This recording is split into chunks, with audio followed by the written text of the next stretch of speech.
Hello everybody and welcome. It has been a while since I've done one of these. This is the number 2 of my design diary for my custom campaign, which is currently untitled. Yeah, welcome everybody. I hope you're excited to hear how this has been going and hear some updates, see some new cards. There's a lot of things that I'm not going to cover because they were already covered in the first design diary, so I highly recommend checking that out if you this is your first.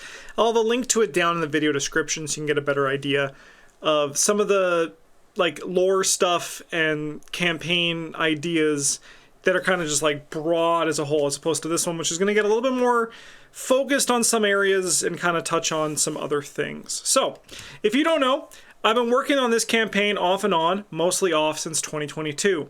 I've set a goal to finish it in 2025, and 2025 is zooming. It's already almost the end of April, and I cannot frickin' believe it. Time is just going, so I don't know if I'm going to be able to finish it in 2025, but goddamn, I would still really love to hit my goal of finishing this in 2025. My hope was that these design diaries was to way for me to stay accountable to hit that goal, and we're going to be talking about that later on in this video. I'm also doing these design diaries in the hope of keeping you interested, people who were interested in like stay in the loop, and give some previews and some of the designs that I currently have cooked up for this thing. So yeah, let's dive in and start talking about what I have prepared for all of you today in this design diary. I've made some good progress in the last few months. However, I had a lot of wasted time during those months.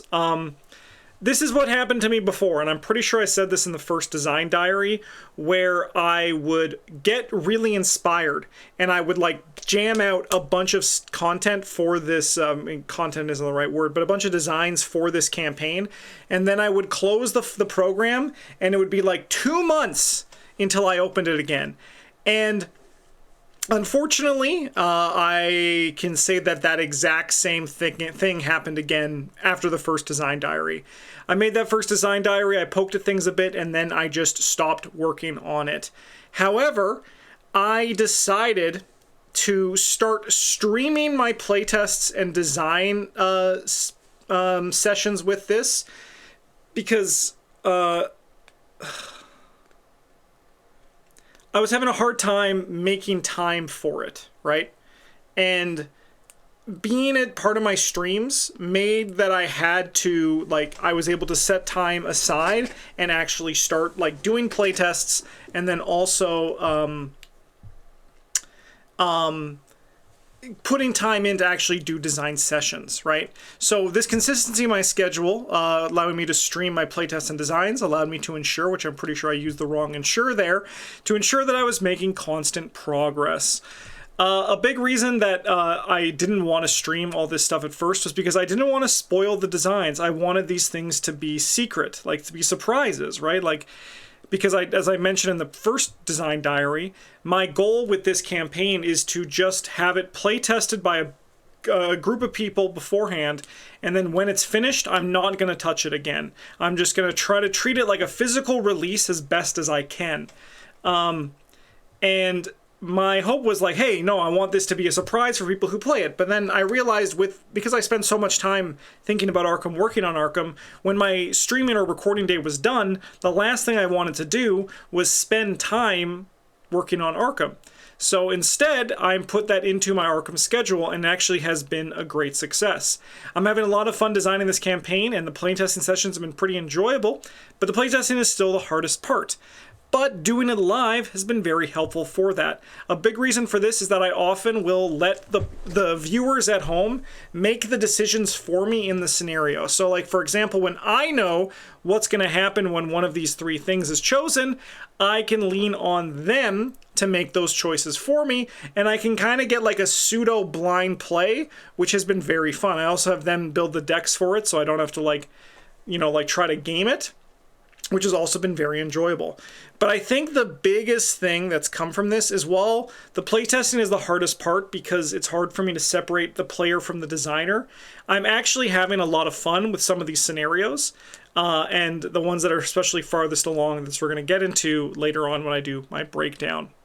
Now, As I mentioned in my initial design diary, the major mechanic of this campaign has to do with fate, and that is showcased by certain symbol tokens being added into the Chaos bag. I want to say that I'm not surprised, but I actually am surprised that this has actually been very impactful in my playtests of the first 3 scenarios, and I have a lot of plans on how to continue this influence into the remaining 5 scenarios of the campaign. By the way, this is I said this in the previous design diary, but 8 scenarios linear. No special tricks or anything. It's just an 8 scenario linear campaign. So really simple terms of structure for that. And as I said, I want to say I'm not surprised, but because I want to say that I'm it was all my purposeful design that led to this, but ultimately I was actually surprised at how much this actually did impact it, and how much each version, especially of scenario 1, where you have the biggest impact of this, which we're going to get to, was incredibly impactful for that kind of thing. So yeah. it's kind of cool to like see, you know, everything come together and be like, wait a minute, I did this, like these were my conscious decisions, and it actually led to this. That's kind of neat. So let's talk about how the first scenario determines which path of fate you're on, because as I mentioned, this is the major mechanic of the campaign, and it actually is set up for you as part of the first scenario. This first scenario I've playtested quite a few times live on Twitch, and I'm going to touch on this one later on, but this has been very fun to see people's reactions and to also have them choose what path I take for each scenario. So, scenario 1, this is your starting board. You have a blank canvas location that's face up, and this is the location you're on. 1 shroud, player clues. Nice and simple. Connected to your locations are 3 other locations, and they're all one-ways, so you can like, well, not like they're not one-ways, but like they're not connected to each other. So blank canvas is connected to each pool of color individually, and vice versa, right? So you, as the player, get to choose which of these paths you are going to go down first. What you don't know is that this first path that you choose is going to determine basically the path of fate that you are on for this campaign. It's going to impact your scenarios for the first 3 scenarios, and then it's going to further impact them in scenarios 4, 5, 6, 7. Not so much in the last scenario. The fate storyline is kind of tied up in scenarios like it's like 1 to 7, and then you have like the finale, which is kind of like about the whole grand story arc of the whole campaign. So it's kind of like where you're going to be like dealing with from scenario 1 to 7. I have a lot of high in the sky dreams for this mechanic of like where the fate like leads up to until the end of the campaign, and I don't know if it's going to work out. So far, all the proof of concepting, while rough, has actually turned out to be pretty good. Like, I think all the intentions from my hopes and dreams for these mechanics have been pretty good. But it's not so much, I'm still like, you know, I'm hesitant to say it's going to all work out and be perfect, because I don't want to, you know, put the cart before the horse, etc., etc., etc. So, back to this. You have 3 pools of color to go to. This, because your first scenario is a dream, I'm trying to have it be like really abstract. And that's the thing that I'm kind of enjoying, where the scenarios bounce between real logic and dream logic, depending on if your character is dreaming or if your character is awake, right, so to speak. The other thing is that also there is like a good kind of like through line where it's kind of like, it's like kind of goes like up and down depending on if we're dreaming or if things are like normal, or if like things are weird in terms of the logic. And it's a fun exploration of what I like most about weird fiction. As I mentioned previously, this is based on my own custom stuff, so there's no actual traditional Lovecraft entity in this. While there may be references to such a thing, or you can see like inspiration from especially Ashlanaka in some aspects, all of this was from just like, all of this, like for the main stuff, is just my what ifs and characters and entities that I've designed, which I'm happy to be sharing with all of you today for that kind of stuff. So my hope to get this kind of like painted was to showcase the fact that each of these paths are kind of distinct, right? Even though they're all just pool of swirling colors, I gave a description in the flavor text that kind of hinted towards what you can expect from each of them to see which one players would want to be drawn to, right? Because it kind of like the description for each of them in the flavor text is the pool of color swirls before you. I'm reading the bottom right one right now. You catch some glimpses of something between the brushstrokes. Something stirs behind a red mountain as a faceless woman bows before it. Pool of color on the north, the top one, same thing. Pool of color swirls before you, but between the brushstrokes, a man with burnt out eyes stares in awe towards the sky, where 7 sisters watch back with patient interest. Bottom left, a leather-bound book shines a deep red from between its pages as its reader withers away to burnt black bone. So each of these kind of like flavor text synopsi, if you're naughty, kind of give you a hint of what you can expect on this kind of thing in terms of flavor, right? So if you're interested in a leather-bound book that's burning a guy alive, go into the west pool of color, right? If you're interested in this man with burnt out eyes staring up towards the sky, go north. If this faceless woman bowing before a mountain is interesting to you, take the east path, right? And the whole thing is for the blind run is a kind of like this idea of exploration, right? Where like that's kind of the first big impact of this scenario, where it's going to be like exploring and revealing and slowly piecing together and then getting out of this dream before it turns into a nightmare, while also still unbeknowingly to the people doing a blind play who haven't watched these videos, putting the players on a path that is going to determine a lot for the rest of their campaign, which has been pretty cool. Here's an example. So let me just talk about this, right? You go into one of these paths and you're going to add 2 of a symbol token into your bag, either the cultist, tablet, or the squid, right? And then it's impacted even further. These 3 encounter cards, they are in the first scenario deck, no matter what path you follow. They are just part of the deck construction. But you can see how these cards change depending on which of the paths you followed. So Primordial Stirring, this is a card we actually saw in the previous design diary. Peril, choose 1 asset, event, or skill. Until the end of the round, treat each card of the chosen type's text box as if it was blank, except for traits. If there is a cultist token in the chaos bag, choose 2 instead of 1. So you see it kind of scales if you've followed the cultist path. Swirling Stars, the next one here. Revelation, test brain 2 if you fail, take 2 horror. If there's a if there's a tablet token in the chaos bag, this test gets +1 difficulty and Swirling Stars gains peril. So you can kind of see here again, it's still a scary encounter card, like especially if you're a rogue, if you're not following this path, but suddenly it can become a lot trickier if you are following the tablet path for the first scenario. Apocalyptic Visions here on the other side. Revelation, discard the top 2 cards of your deck. If the total cost of the discarded cards is 4 or greater, take 2 damage. If there is a squid token in the chaos bag, discard the top 4 cards of your deck instead. So as you can see, this one hurts really hard, and it's likely going to proc and deal 2 damage to you if you have followed the squid path. So it's kind of this weird scaling that exists here in this first scenario that has been really fun to play, and again, actually see the impact from it. But that's not all. Let me just drink some water. I also have some cards to show you in scenario 3, which is still a very rough, so I'll be honest. If you're commenting with like ideas or like stuff from these cards, I'm not here to...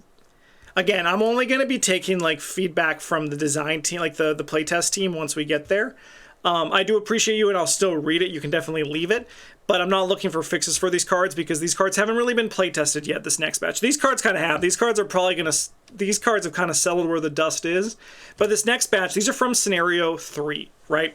So this can influence the small changes later in the campaign where the entity that you fight, the enemy that you fight in the scenario 3 will change depending on the path. So, Frenzied Worshipper, the Lady's Chosen. Hunter, 2, 3-player 4.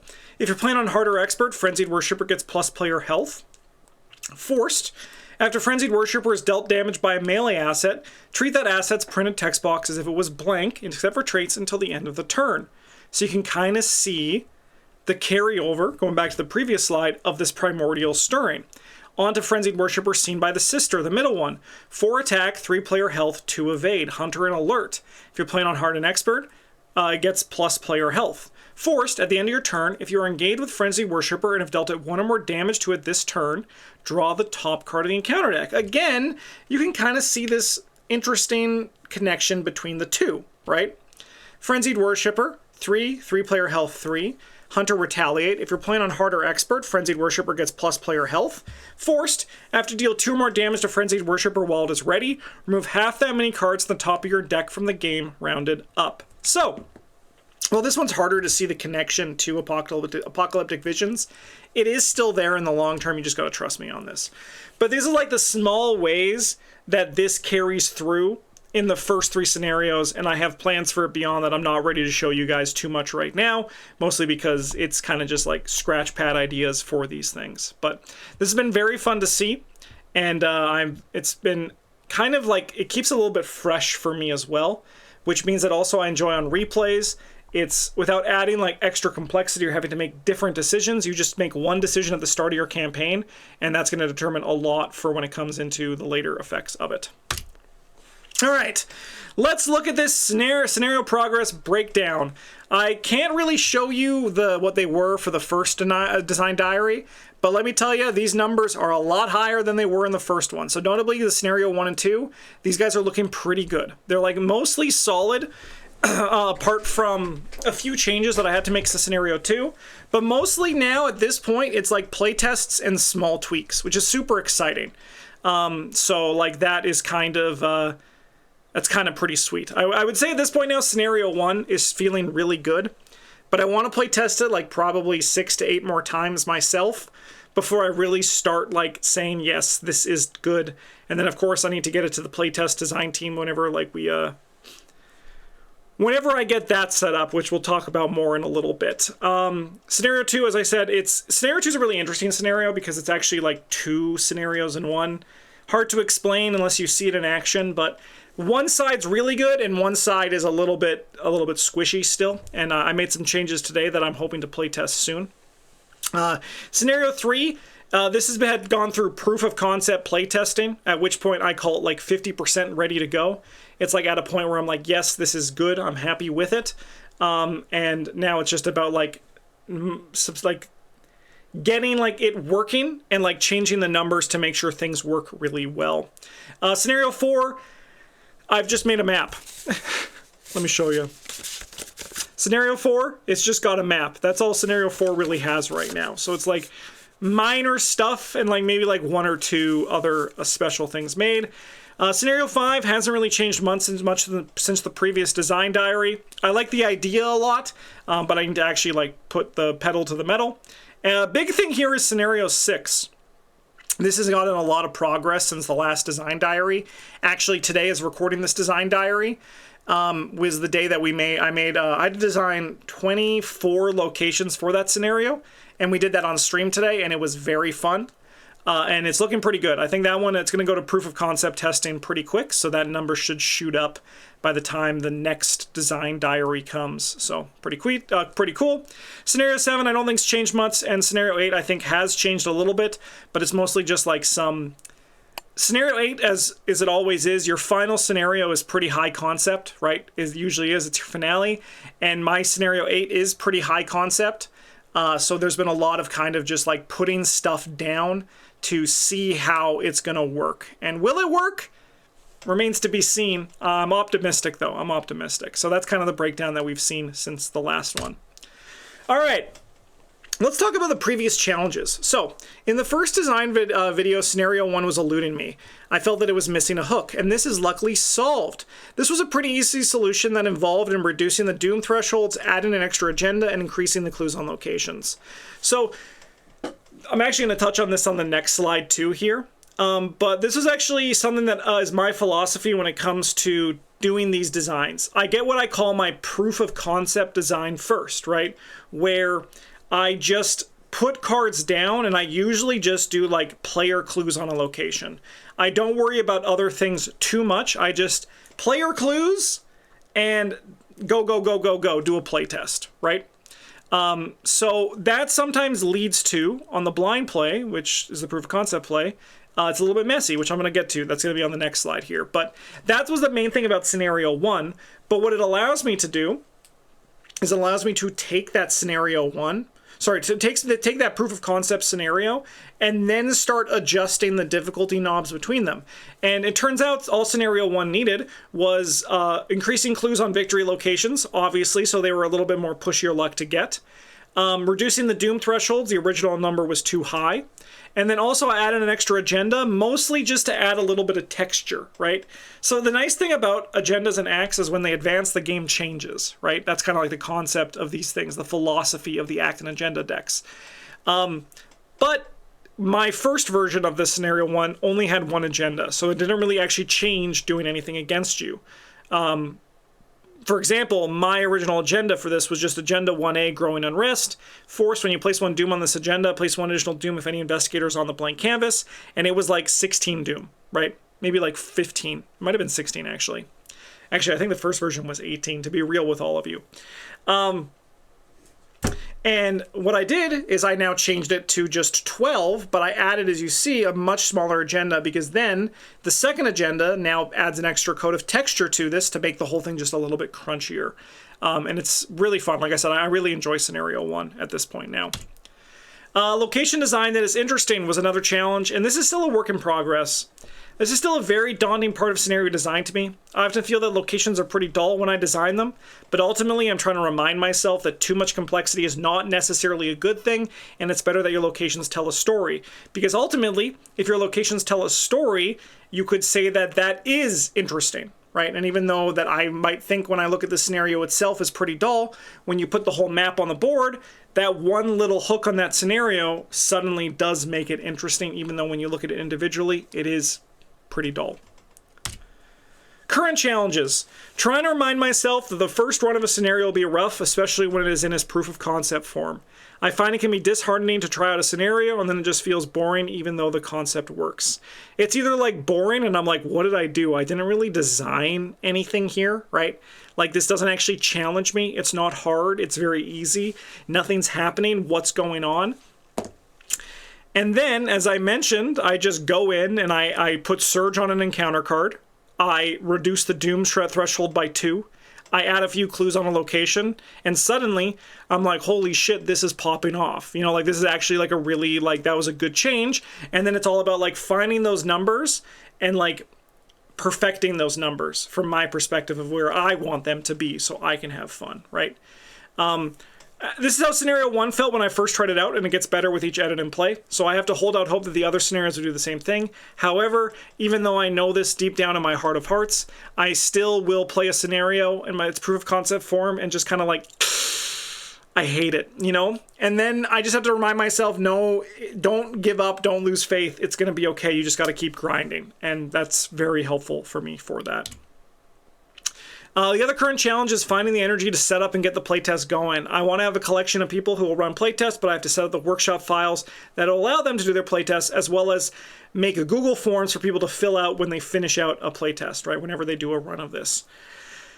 It's going to be a lot of work to get that going, and that's not something I can really do on Twitch, so I just got to like grit and bear it. I feel like I want to get like the first 3 or 4 scenarios to a place where it's good to playtest, and then people can start doing it. However, if you do want to be interested in playtesting, make sure to let me know in the comments, because maybe I'll get it set up quicker. And also be sure to go to our Discord channel and join that, because I'll be posting some sign-up sheet information there to join the playtest team as part of this. I want to get a good number of people, and I'm happy to get a large number of people because, again, this playtest period is kind of like the first playtest when you release a custom campaign, and you get a bunch of people being like, wait a minute, this is borked. And then you're like, you're right, that is borked. I suck, you're great, let me fix it, right? So if you want to join for that, I'll hopefully get it soon. Maybe by June is kind of like my goal. We'll see. I got to do it. I got to do it. But it's just like a challenge to like do it. I don't know how to do it. I got to learn how to do it. Learning stuff is cool. It's fun to be a human and learn new things. But sometimes I want to be stubborn and just say, I've learned enough, and I want to stop there. Okay. That's it for this video for the design diary, but I did want to give you a few more random, really rough designs from some of the later scenarios to tease ideas that I have for the future. These are very rough. These have not been play tested in great detail, if at all. They are mostly just proof of concept designs, but I still wanted to share some of them with you. First one we got here is Maddening Psyche. It's a Madness. Revelation, put Maddening Psyche into play in your threat area. Forced, treat the first token you reveal during a skill test as if it was a skull token. Forced, at the end of the round, discard Maddening Psyche. The sense of self is fragile and weak. Jim Culver, eat your heart out. Get that Song of the Dead. Get that Maddening Psyche and start going crazy. One thing I really like about Maddening Psyche was this sick-ass art I found by Vladimir Matukian. My goal is to have the scenario art either be, wow, this is dreamlike and whimsical, or be like, this is the most disgusting thing I've seen in my life. And that's kind of like my concept for where I want the art to be for a lot of treacheries. And I have to say that this this Maddening Psyche art, I like nearly gasped when I saw it. I was like, this is perfect. This is what I want. Get that shit in here. Next one here is a one-cost event. I'm showing off this one because I'm not a big fan of story, like of scenario rewards, because I just hate them. They dilute my deck. So then I thought, what would make me actually want to play with this, play with a story card in my deck, right? Because I usually just don't like them. So I have this one-cost event, Star Touched. It's a Veil Fragment. Fast, play when you draw a non-weakness treachery card. Cancel that card's revelation effect. If there's more than one investigator in the game, add this card to another player's discard pile. You lose ownership of Star Touched, and they gain ownership of it. So you can see this is just a ward of protection, but it has a few things that you do not know what they mean, right? Well, the one thing, Veil Fragment, right? That's a keyword that I have that is going to be explained in the campaign guide. That is basically just Veil Fragment cards do not count towards your opening hand size, because that's a lot of text to put on a card when I also want this to be like a boon for the team as opposed to just a boon individually. That's another thing that I don't really like about scenario cards, that sometimes, like scenario awards, that sometimes people just take it because they have to take it. Like someone's just like, yeah, it would be a waste of time not to, right? So my hope is to make kind of just like a universal scenario reward that is powerful but not too powerful, but at the same time is kind of like shared between the team as a boon, which is where this kind of like the card is going to bounce between ownership between investigators, which I think is going to be pretty cool. And also the thing is that it not being your opening hand size is kind of clutch for me, because that's the thing I hate most about these story assets. Last card we got one beneath me is Formbreaker 3/5/3. It's a monster. Spawn farthest strand location, or your location if there are no strand locations in play. I'm not going to explain what that means, but you're going to get some kind of like hints for it in the text box here. Hunter. If Formbreaker is on an erratic strand, it gains +2 fight, +1 damage, and retaliate. If Formbreaker is on an elusive strand, it gains +2 evade, +1 horror, and elusive. So I like this design a lot, and I think this scenario is going to be pretty fun. The guy that the scenario's in. It's just about putting it all into practice here and seeing it all come undone. But I wanted to share with all these with you guys, and I hope you liked this little glimpse at these other cards. In the meantime, I want to thank you all for watching. I hope you enjoyed this design diary, and I'll try to be quicker with the next one. We want January, so February, March, April. I'll try to do 2 months. We'll try to get the next one in June, where hopefully I'll announce the playtesting opening up.